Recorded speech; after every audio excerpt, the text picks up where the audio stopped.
আমার ওয়াজের বয়স আল্লাহর দয়া এই কম বেশি মালিকের কথা বলার সময়টা 21 বছর।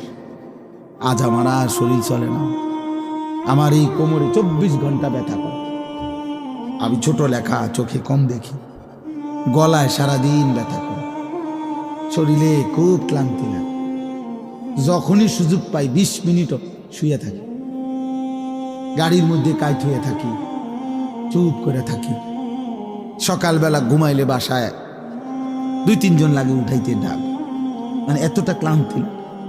আজ 21 বছরে কোমরেও ব্যথা, চোখেও ব্যথা, গলায়ও ব্যথা। যিনি 950 বছর একটানা দিন রাত, কোরআনে স্পষ্ট আছে লাইলা ওয়া নাহারা, দিবা রাত্রি নূহ আলাইহিস সালাম 950 বছর মানুষকে আল্লাহর দিকে ডাকছে। এই মানুষটা কি পরিমাণ কষ্ট করছে।